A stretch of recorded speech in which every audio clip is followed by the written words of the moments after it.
미국 휴미라 바이오시밀러 암젠사 출시로 경쟁 시작. 현재 미국 상황과 셀트리온은 금요일 플러스 0.20% 상승세를 보입니다. 반면에 헬스케어는 마이너스 0.90%, 제약도 마이너스 1.36% 하락세를 보이고 말았습니다. 지난 화요일 발표 예정이었던 셀트리온의 실적 발표가 3월 3일로 연기가 됐잖아요. 이에 따른 실망감과 불안감으로 인해서 주가가 한 단계 더 하락하는 상황이 나오고 말았습니다. 28일 화요일 헬스케어는 예정대로 발표를 할 것인지 아니면 또 연기를 할 것인지 두고 봐야 될 부분이긴 합니다만, 어쨌든 연간 실적 발표가 나와야 되는 것이죠. 좋게 나오든 나쁘게 나오든 발표가 나와야만 이것이 재료로서 노출이 다 끝났다, 이런 측면으로 반전의 계기를 만들 수가 있는 것이죠. 따라서 좀 더 상황을 보자, 이렇게 말씀을 드리고요.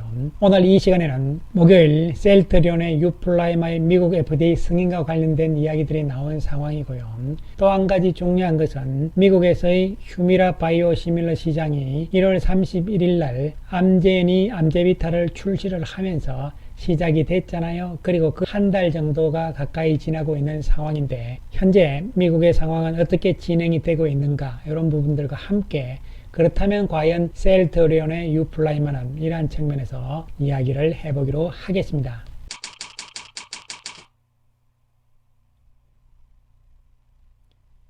지난 목요일 셀트리온 회사 측에서는 공지사항을 통해서 유플라이마가 왜 FDA 승인이 지연이 되고 있는가, 이런 부분에 대해서 주주님께 알리는 글을 올렸는데요. 핵심은요, 해외 완제의약품 제조소, 이거 뭐냐면은 해외에 있는 약을 만드는 공장의 시설을 FDA에서 실제적으로 실사를 했는데요. 여기에서 지적을 좀 당한 것이죠. 이에 따라서 다시 한번 재실사를 할 때까지 완벽하게 고쳐놔라, 이런 이야기잖아요. 현재에는 해당 제조소가 최종적으로 FDA로부터 적합 등급의 판정을 받았고 모두 해결된 상황이다, 이렇게 되어 있는 것이죠. 이에 따라서 FDA와 협의를 통해서 유플라이마의 최종 승인 검토를 올해 5월까지 완료하는 것으로 확인을 했다, 이렇게 되어 있는 것이잖아요.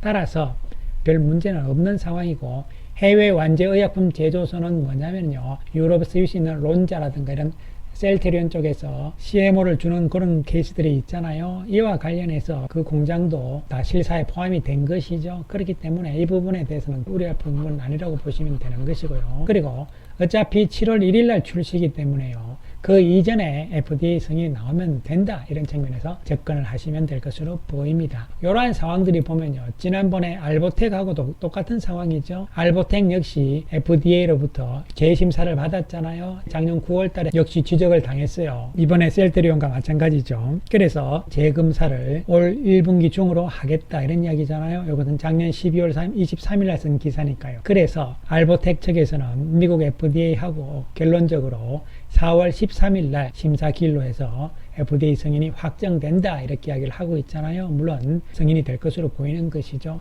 이와 같은 케이스죠. 셀트리온은 5월 말까지로 되어 있는 것이고요.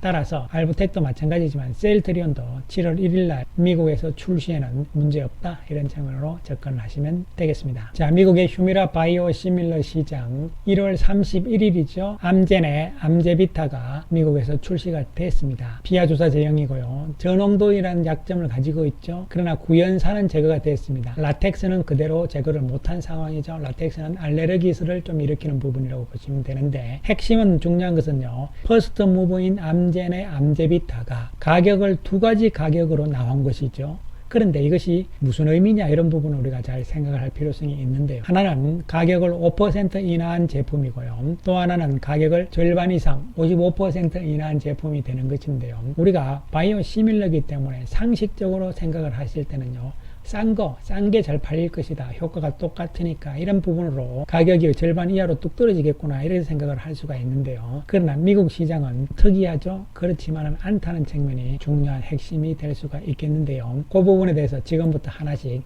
살펴보기로 하겠습니다. 2월 초에 나온 기사 내용을 하나 살펴보시게 되면요, 일단 암젠의 암제비타는 휴미라 바이오시밀러로서는요, 첫 발매니까요, 즉 퍼스트 무브가 되는 것이죠. 가격을 두 가지로 나왔다, 이런 이야기잖아요. 가격 전략과 관련해서 애널리스트들은 55% 할인 가격이 서류상으로는 좋아 보이지만 리베이트 등을 고려하면 가격이 비싼 제품이 더 인기가 있을 것으로 전망을 했다. 더 많이 팔릴 것이다. 이렇게 보는 것이 맞는 것이죠.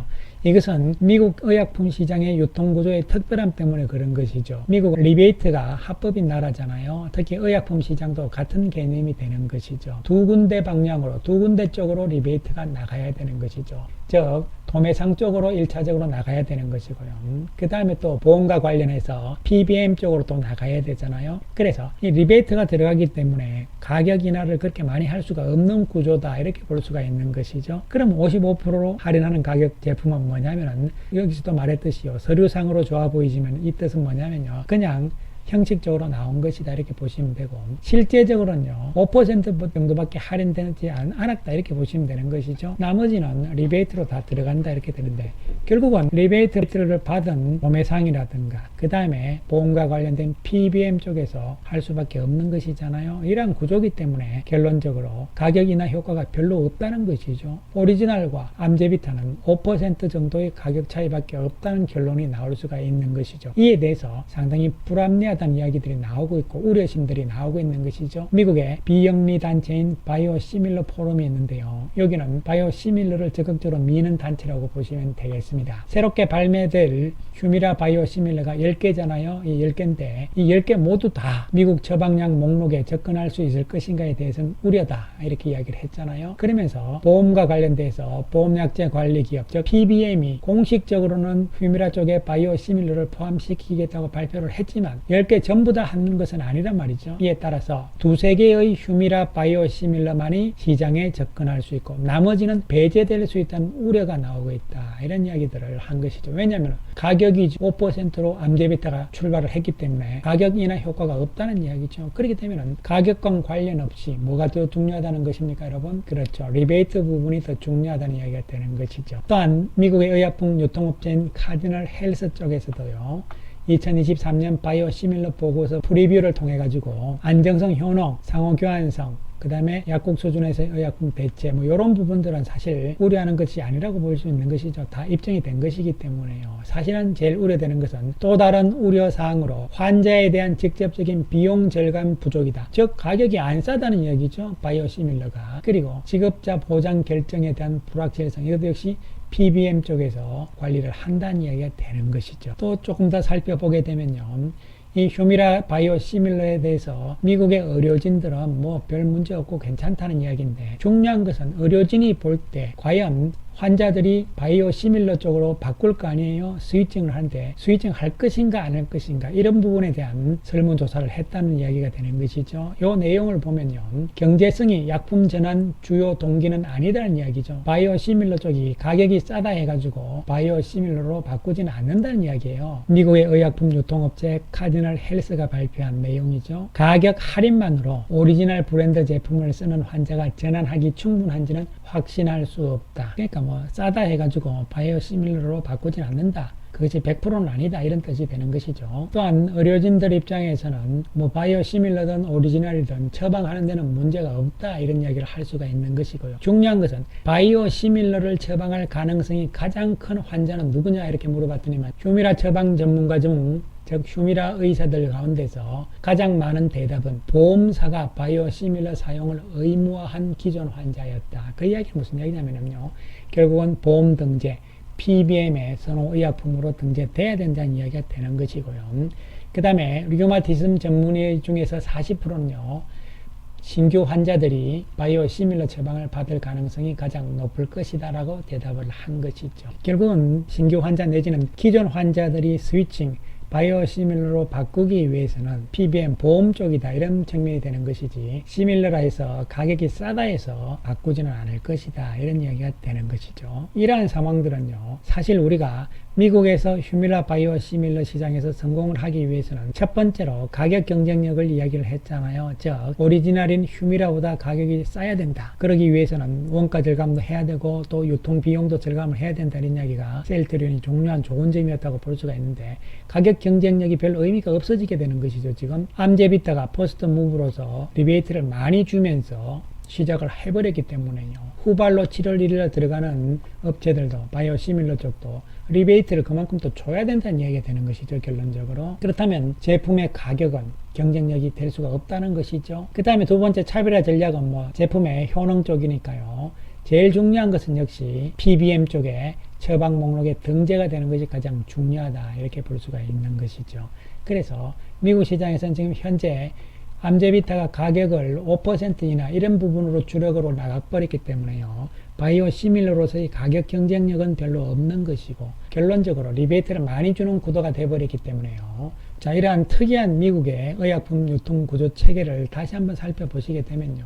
피하 주사 제형이잖아요. 유플라이마와 그리고 내년에 나올 램시마 SG도 마찬가지예요. 약국으로 가는 거잖아요. 의사들이 처방을 하면요. 처방전을 가지고 약국에 가가지고 피하 주사제를 갖고 와서 직접 맞는 거잖아요. 이렇기 때문에 도매상 쪽으로 리베이트가 가는 것이고, 또 한 방향으로는 보험 쪽인데 PBM 쪽으로 리베이트가 가는 것이잖아요. 이렇게 해서 환자들 입장에서는 자기들이 가입한 보험 쪽에서 정해주는 약을 쓰게 되면 그만큼 환급을 많이 받으니까 당연히 쓸 수밖에 없는 것이잖아요. 이런 구도로 리베이트 구도라고 보시면 되겠습니다. 만만치 않죠. 따라서 셀트리온이 암젠만큼 리베이트를 줘야만, 또 그렇게 주고도 가격을 인하해도 남는다, 그러면 경쟁력이 있는 것이죠. 그렇지 않다면 역시 만만치 않다, 이런 측면으로 해석을 할 수밖에 없는 것이죠. 그렇다면 PBM 쪽에 등재가 되려면 어떻게 해야 되냐, 이런 부분들인데요. 대표적인 미국의 PBM이 세 군데잖아요. 이 세 군데가 시장 점유율이 80% 이상이거든요. 요 세 군데인데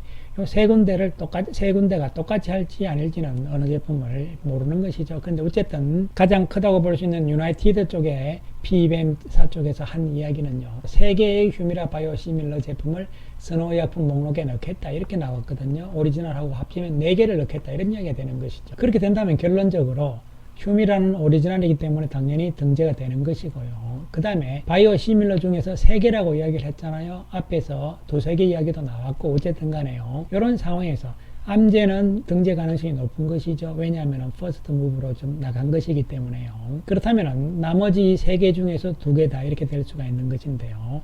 따라서 크게 보면요, 4파전이 될 수가 있는데, 중요한 것은 PBM 쪽에서 선호 목록에 등재를 하는 것이 한번 하면은 영원히 끝난다, 이런 개념은 아니고요. 중간에 바꿀 수 있습니다. 또 내년에 가서 할 수도 있고, 또한 내년에 가서는 한 군데 더 추가할 수도 있고, 이런 여러 가지 변동성은 있다는 측면을 염두에 두실 필요성이 있는 것이죠. 셀트리온의 램시마가 미국에서 지금은 잘 나가고 있잖아요. 미국의 선호의약품으로 등재가 됨으로 인해 가지고 잘 나가기 시작을 했거든요. 현재 2군데, 3군데 다 돼 있는 상황이죠. 순차적으로 됐단 말이죠. 따라서 셀트리온의 유플라이마도 바로 1번으로 될 것인지, 아니면 뭐 내년에 가서 될 것인지, 조금 늦게 될 것인지, 이런 부분들을 두고 볼 필요성이 있다는 말씀을 드리겠습니다. 한편 삼성 쪽에서는요, 삼성 바이오 쪽에 휴미라 시밀러는요, 하드리마잖아요.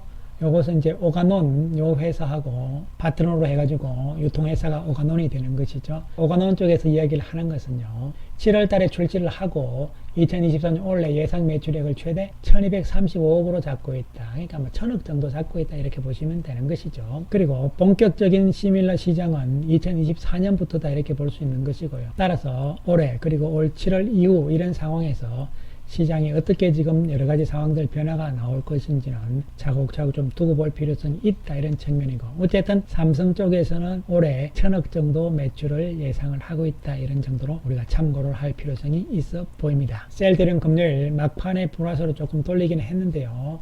주간으로 보면 외국인들이 마이너스 396억 매도였고요. 기관들은 629억 매도였습니다. 자사주 체결률은 지금 77.7%입니다. 따라서 남아있는 것은 6만 9천 주 정도밖에 남아있지 않은 상황이죠. 외국인들이 주중에 계속 매도를 했습니다만 금요일날 2만 2천 주 정도 매수 우위로 막판에 전환되는 모습이 나왔고요. 바닥이 한 번 더 이탈되고 내려오는 상황이 되고 말았습니다. 시간을 더 두고 봐야 될 수밖에 없는 상황이라고 말씀을 드리겠습니다. 반면에 헬스케어는 약세로 마감이 되고 말았는데요. 외국인들이 주간으로 126억의 매도, 기관들도 162억의 매도를 보였고요. 자사주는 59.3% 체결을 했고요. 현재 남아있는 것은 17만 7천 주 정도가 된다고 보시면 되겠습니다. 헬스케어도 금요일 날 외국인들이 어쨌든 5,700주 정도 매수로 조금 돌린 것은 뭐 있는 상황이죠. 그러나 헬스케어도 28일 화요일 날 실적을 발표를 할 것인지 안 할 것인지 이런 부분을 좀 볼 필요성이 있고요. 또한 제약은 외국인들이 이번 주 64억의 매도, 기관들도 10억의 매도를 보였고 금요일도 42,000주 외국인들 매도가 좀 더 강해지는 모습이 나오고 말았는데요. 제약도 지금 상황에서는 반전할 때를 기다릴 수밖에 없는 상황으로 보여집니다. 전체적으로 2월 달에 셀트리온 그룹주들이 셀트리온의 실적 발표를 계기로 해서 어느 정도 반전의 계기를 마련을 할 것으로 봤는데요. 이것이 연기됨으로 인해서 2월 달에도 결국 음봉으로 마감이 될 가능성이 높은 것이잖아요. 3월 달 실적 발표 이후의 상황을 우리가 볼 수밖에 없는 상황입니다. 지금은 상당히 힘든 구역이죠. 힘든 구간이고요. 따라서 현 상황에서는요. 반전 이런 부분들을 기다리면서 볼 수밖에 없는 상황이라고 말씀을 드리겠습니다. 감사합니다.